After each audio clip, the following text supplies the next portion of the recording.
Okay, guys, I'm catching up emails for the week. So if you don't know, FordBossMe@gmail.com is the official Gmail for the channel. Um, I had a few questions on here. I figured I'd probably just make a video about because some of you may be interested in it as well. Um, okay.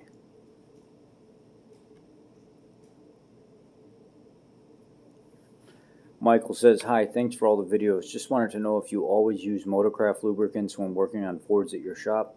Thanks." Absolutely. There's a company that comes and services us, and Ford sends them the oil that they want delivered to us.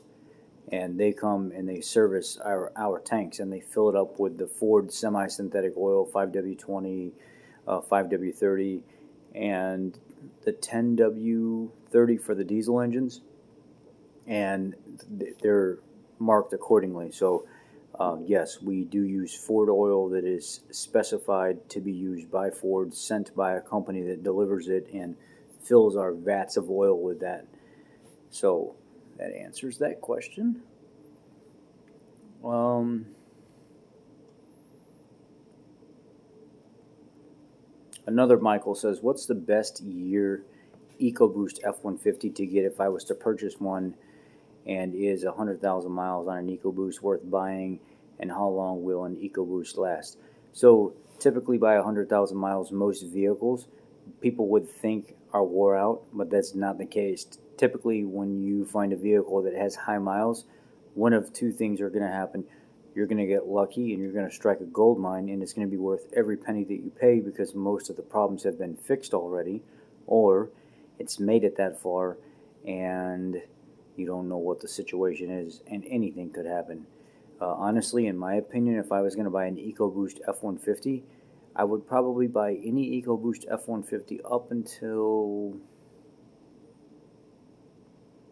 I want to say, like 2014, 2015. All of those EcoBoosts, they come into the shop, 100,000 miles, 120,000 miles, 140,000 miles. They still had metal pans. Oil pans were metal. Rarely would you find one leaking. The front covers were typically dry when they would come in. They would not be making a lot of noise and stuff, and it was always more general maintenance stuff than anything. The only problem that I really had with those were every once in a while you'd get one with coolant lines at the turbo leaking, or the vacuum pump on the back of the cylinder head on passenger side would be leaking, but that was like an hour, hour and a half fix, and you were done. So I personally, and this is only my opinion, like the EcoBoost engines, and I don't really care for the EcoBoost engines too much. I'm a naturally aspirated guy, or I'm a V8 guy. I don't really like the six cylinders and stuff. That's just a personal thing. Um, but up until about like 14, 15 is when I seen really good success with them. But then after like 14, 15, when they try to change a lot of stuff and then eventually started running the turbos in the later years off of like their own module, it just basically reports back based off driver input, and the linkage to the wastegate and everything else being real chattery and real rattly, like just that chattering sound all the time. And then of course the phaser issues and stuff in the later years. Those didn't seem to have it nowhere near as much, so that's my answer to that. Um,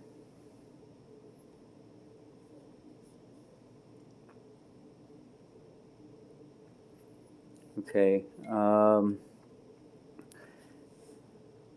Is it bad to use Mercon 5 in my M5OD?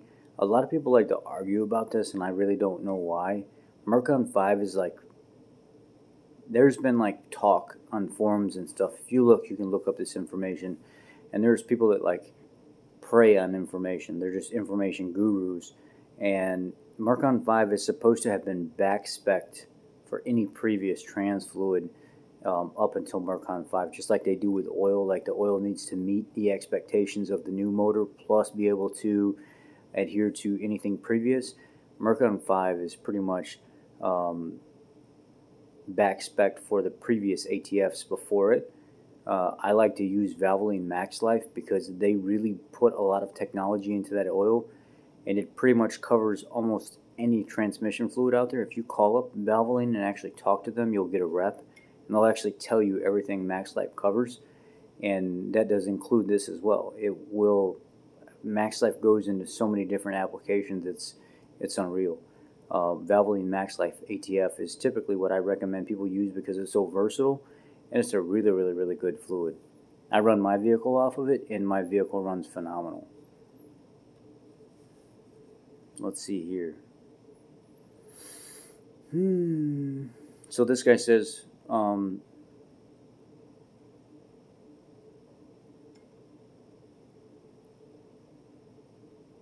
hello.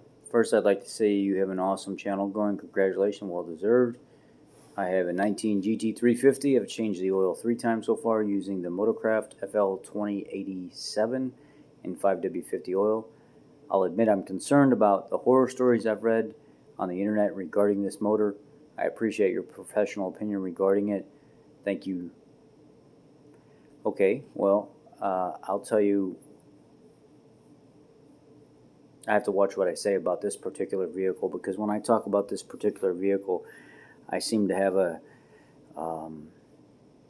lot of negative things that pop up on my channel because people don't like when I speak the truth about certain performance vehicles, because it makes their feelings hurt, and then I get the channel trashed, and then people start talking trash. So it kind of makes it difficult for everybody else to actually get that information, because there are so many people that are Mustang fanatics, or like Shelby fanatics, that really will result to attacking me and threatening me if I actually openly speak about the vehicle. I don't know what it is with their feelings. I'm not sure what goes along with that and why they just seem to be out of control and they can't take what a professional has to say.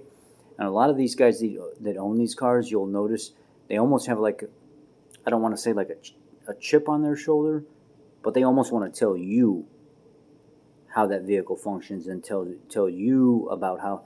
I don't know how many GT350 guys I've talked to that have come into the shop, and I'm trying to tell them and teach them about something and show them how something works or goes back together, and I automatically get cut off, and they don't even want to hear me. It's like they're trying to tell me how the vehicle operates, and I'm like, dude, I'm the one working on your vehicle. I'm the one that's certified to do this stuff. I'm the one that's getting into these TSBs and seeing what's going on every single day. Do you want my help or not? Like, just shut up for a second and let me explain things to you, because you don't even know what you're talking about right now.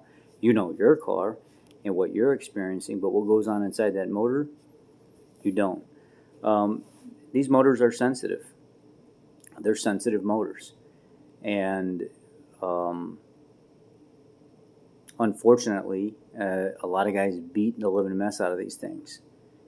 And everything that goes on inside this motor is so sophisticated when it comes to how it operates timing wise and stuff like that, and the amount of power and the potential it has to make. I haven't seen a lot of problems with 19s. I've seen a lot of guys with low mileage vehicles report on the internet that they've had like exhaust valves end up in the exhaust on top of the catalytic converter, and then next thing you know, the motor's getting replaced. But I've also seen a lot of people say some really good stuff about these GT350s, and they're phenomenal cars. I just have a blast in it, and I've never had a single problem. So you got to kind of be on the fence about, your personal experience is going to be able to tell you, how that vehicle's operating. And it's a performance car. You should be able to beat the mess out of that thing, right? But it seems like that's not so much the case. You kind of got, maybe have your fun with it, but then at the same time, baby it for a while, and don't beat it every single day like I see some people doing. It's just they just rag the things out every time they get in it. It's like, I paid $60,000 for this vehicle. I should be able to do that. On to the next topic. 2004 F250 6.0. Wanted to pick your brain about. I wanted to pick your brain. My friend has a 04 F250 with the 6.0 and it's been a great truck, but it seems the transmission had been slipping for some time now, also slamming into drive, reverse, and was surging to find a gear, so he ended up getting a F350 parts truck from an '05, and we swapped the transmission in it last week, and lo and behold, even with the new transmission, it's almost acting like it's starting in second gear when going from a stop. Could this be a computer issue? Thanks in advance. It absolutely could, and there's a number of things that could be going on here. I would like to know the condition of the fluid. I would like to know, have you pulled a pan to look and see what's going on inside that pan? Is there any service history on this transmission and truck before you bought it? Is there anything available that you can get to give us more information? I would be starting out with, are any codes present in the computer? I would also start out with looking at the fluid condition and probably dropping the pan to see what it looks like inside that pan. And then possibly even, if it looks clean enough, pull and filter and, doing whatever type of general maintenance you can do to make sure that it's in good standing, because I don't know if you just swapped it right over and didn't do the maintenance in between, or you did do it and then swapped it over, and this is where we're picking up now. So I'd like to know more about the situation. I think that would be more beneficial to me, and what all has been done other than just swapping it, if there's any additional steps that have been taken to troubleshoot this. And then I also have a senior master trans guy at work too, so I can always run this by him as well.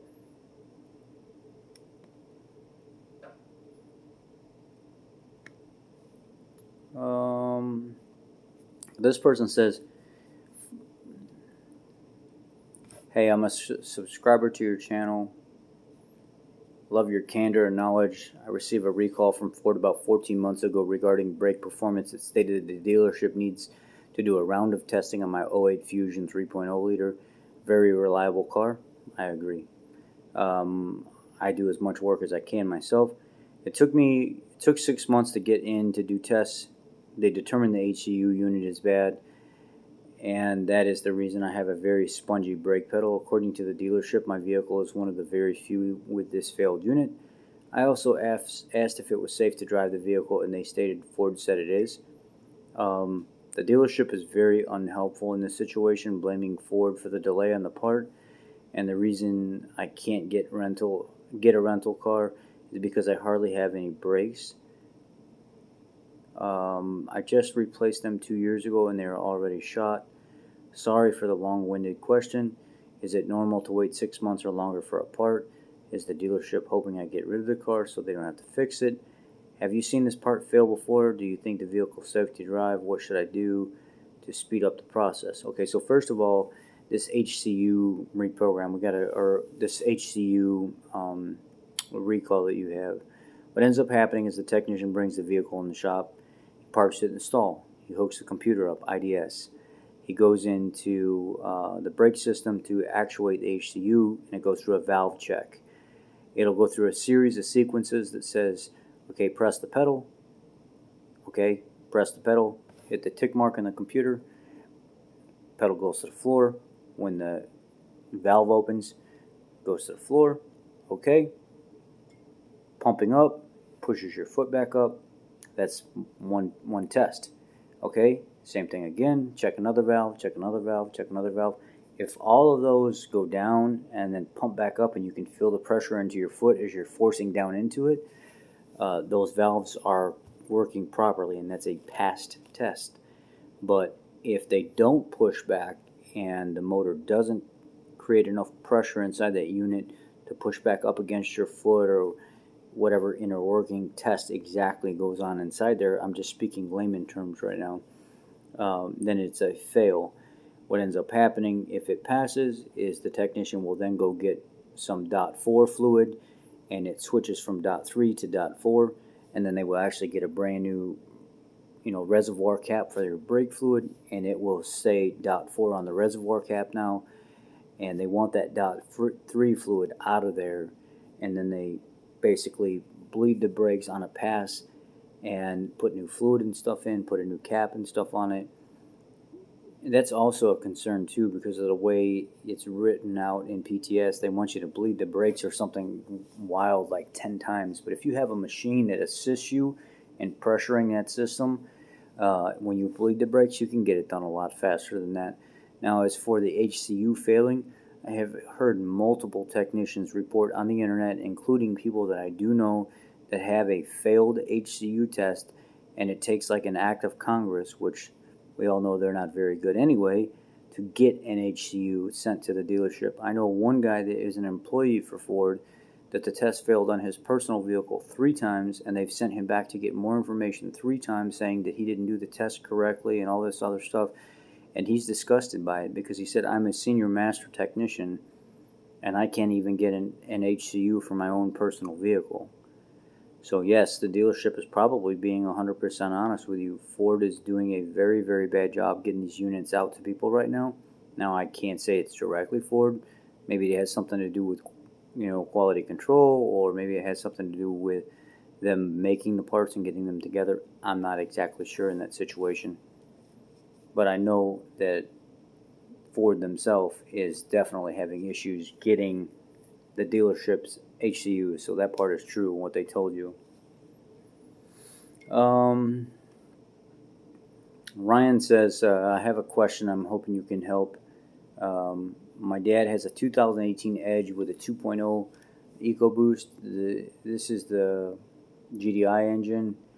The vehicle has a check engine light on with P0302, so cylinder 2 misfire, which we have attributed back to the valves being gummed up over. Misfire only happens on cold starts. We have already installed a catch can. We have removed the intake twice and cleaned the valves as much as possible, as good as possible, without removing the head. But the issue continues. Do you have any recommendations to remedy what this would be? The vehicle only has 66,000 miles on it. Well, it's sad to say, but this motor, the 2.0 EcoBoost, is part of the coolant intrusion TSB that the Focuses and the Escapes also had an issue with. It's the same motor, same EcoBoost, and it can fall in that same platform between like 15 to 19, 16 to 19. So you have to monitor your coolant level and make sure it's not dropping, because that coolant will end up in the cylinders.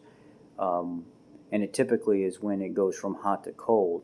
So over like a 5 to 6 hour period, pressure testing the cooling system, about 21 psi, and then monitoring the cylinders with no spark plugging, no ignition coil, everything out and open, while the pressure stays on with a coolant pressure tester. And then you would just come back like every half hour to, maybe every hour, and look inside each cylinder with like a bore scope or something like that, and see if you see coolant accumulating. If you do, it needs a long block. Per Ford standards, you don't do a short block on that motor. You do the short block on the 1.5, but you don't do the short block on the 2.0. You get a whole new engine for the 2.0. And that was an issue with the cylinder, 2, 3 misfire. That was one of the first signs to start checking for coolant intrusion or dropping coolant level. Also, I would recommend taking your ignition coil from number 2 cylinder and moving it to, say, number 4 cylinder, just any other cylinder, and then putting that coil in number 2 slot and running the vehicle. See if you get cylinder 2 misfire with the coil swapped, because if that misfire travels with that coil movement, the coil is the problem. Also, pull the plug out if you can, and inspect the plug, make sure it's gapped properly. A lot of people will go put the plugs down in the cylinder or in the plug port, and they'll drop it, and when they drop it, it nicks off the side of the cylinder head being dropped down in there, and it actually closes the gap. So make sure your spark plug gap is appropriate as well. And then check back and let's reconvene on this topic.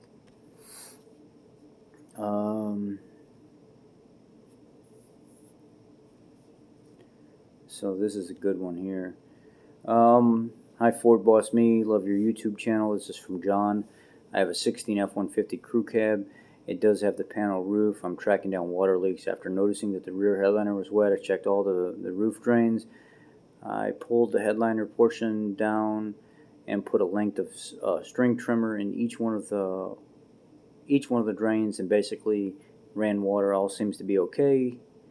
I then decided to repair the third brake light with gasket maker yesterday. I pulled the headliner again and found the rear slider window is leaking.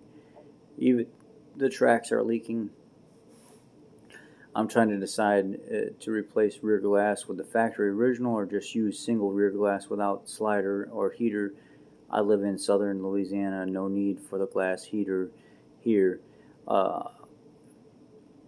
I also found that at certain times after rain I will get water dripping from the center overhead console, so I pulled the sun visors, pulled down the headliner. It was dry. I ran a hose of running water on the closed panel roof and over the satellite antenna. I couldn't find a leak. I found a dry leaf in the overhead console. The drains drained the water fine. What am I missing with this leak from the overhead console? Okay, so some nice write-up. I appreciate that. So you covered all the basics. You made sure the drains were good. The factory glass, you're right, you don't need it. It's actually just a pain in the butt. One of the ways that you can actually test that factory glass on the F-150s is if you push your defrost button and then you take that back passenger seat and you fish a hook down back behind it and you grab that little lever and you pop it up, push it in, pop it up, whatever, jar it loose. Some of them you can get open, some of them you can't. And you can get the little lever, but you got to sneak back there and your face is all pressed into the back and you can get that seat unlatched and pulled forward.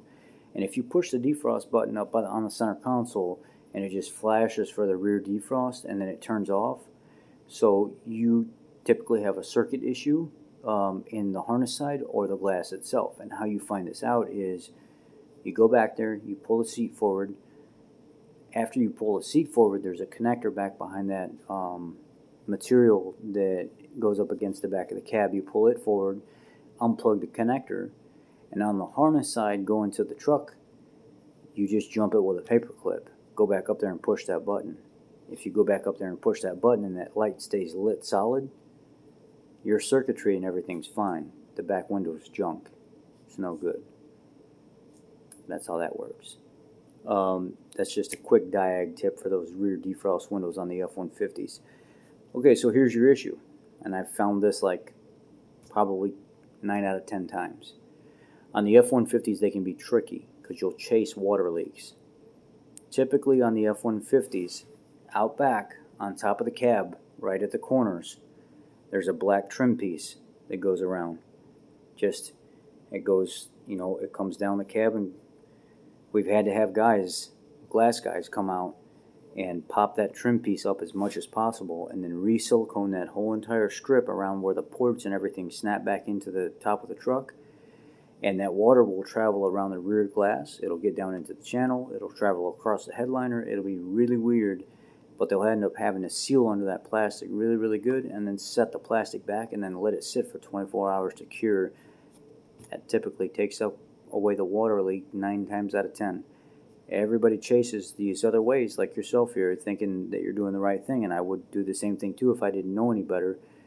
But those black plastic pieces that are on the side, top of the roof on each corner that travel along the side, they typically leak. They're right above, just like a cosmetic dress-up piece, right next to the glass, right up on the corner, and it just has a nice little L shape to it. That's where the leak typically is at on those F-150s.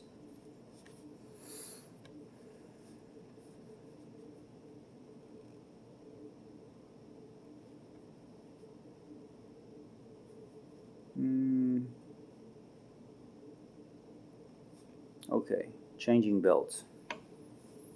Old school here. Any reason to not change over to a serpentine belt on a 4-barrel 460 Ford? It's for a 1987 25-foot camper, which otherwise runs fine, but I think I want to put in a bigger alternator so I can hook up a large power inverter to run my top AC, bigger battery capacity, and maybe an electric fan. Otherwise, no issues, and this thing is just as reliable as a brand new car, so I hate to mess with anything if it's going to affect its reliability. Well, you could always put an inverter in there too. They have small inverters that will hook into the factory power that are very, very efficient that you can run. Like if you were going to run a electric AC off of the roof or something like that. But if you already have something there, I don't see the problem with putting a bigger alternator and then even changing your belt setup. If you can make it work, it's just going to make it more efficient. I mean, it's not going to hurt anything. So I would say it would be good to go. Or if you had the means to go with an electric style system, all you would have to do is hook up an inverter, and then the inverter would be able to run off the lower amperage and voltage and be able to function just fine. You just have to get the right setup. But no, I think that would be completely fine. I don't see a problem with that at all. I hope that answered your question.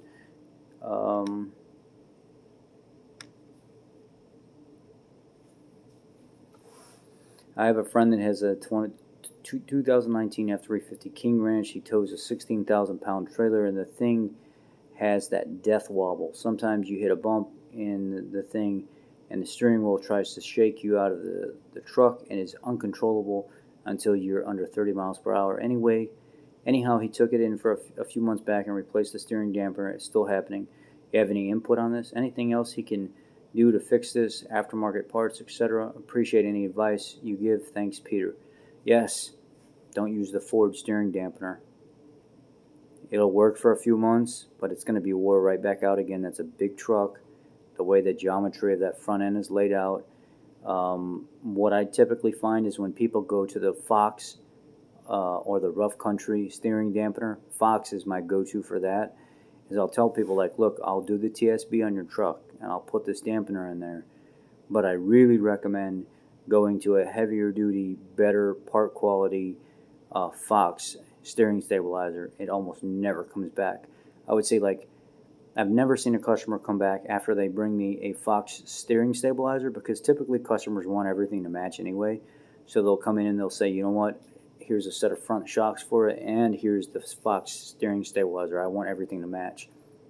But the Fox steering stabilizer or the Bilstein steering stabilizer works phenomenal for that truck. And it's better than the factory one because that's what they specialize in. Not talking bad about the factory, but they actually specialize in the heavy duty stuff. And a lot of guys go to the extreme of doing this because they never want to have to deal with this again. They'll actually go out and buy the Fox double steering stabilizer kit where you put a new bracket on each side and you run double steering stabilizers to both sides, and they never get those oscillations out of the front end again, and it takes care of the problem immediately. It's just the one Ford gives you, honestly. I don't really feel like it's that great, and that's just my opinion.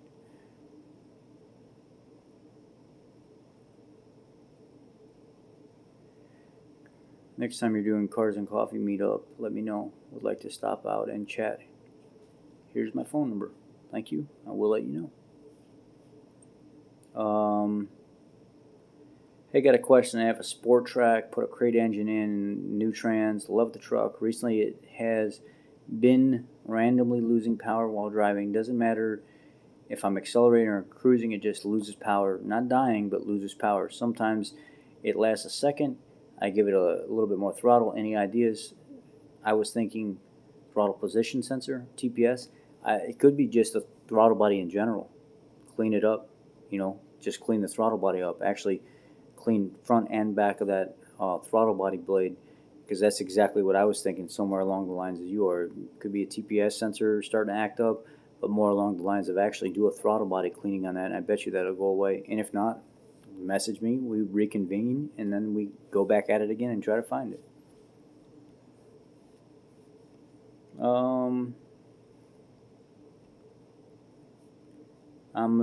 Andrew said, I'm a new subscriber to your channel, and I was wondering if I can get your opinion on something vehicle related and not related to your channel. Thank you. Well, absolutely. Please send it to me. I'm going to reply right now.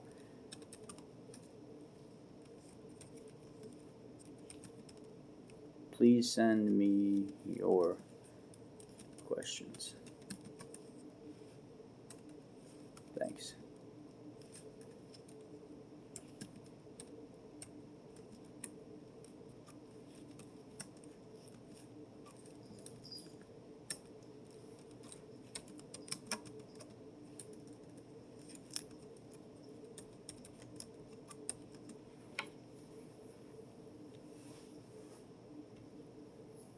Getting tired reading through all this.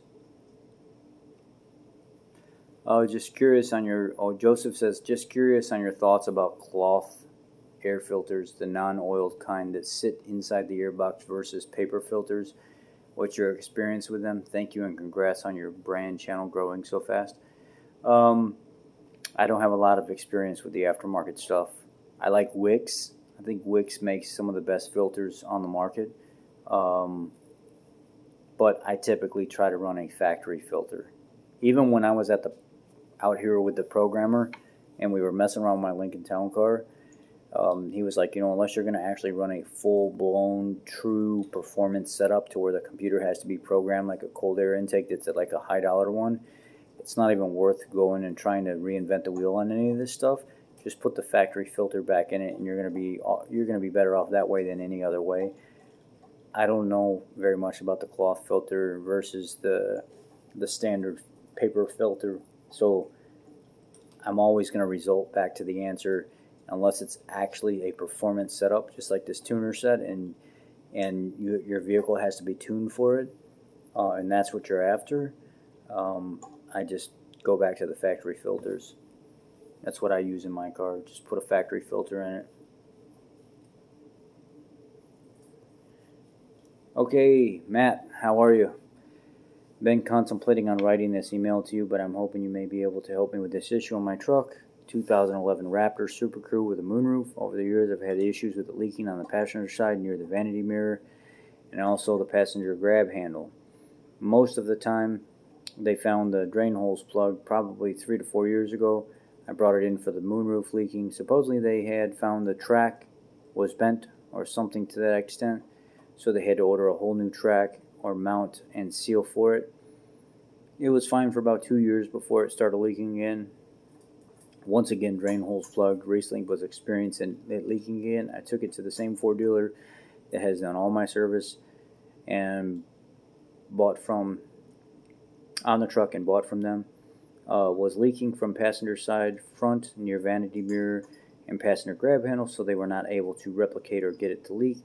At least that's what I was told. I get the truck back. It was filthy from them having it for 2 weeks. They also had to rip the dash apart to fix the air controller. It was knocking. Anyways, I go to do it. I go to do it. Do it yourself car wash with a pressure washer hose. Now I got the same car wash place to do it. Now I go to the same car wash place to do it. I didn't do anything different in the way I wash or rinse. I get back in the truck to pull it out of the bay and look in the passenger side, and the damn thing is leaking in the same spot. I complained to them about it when I went in. Grab handle near the vanity mirror passenger side.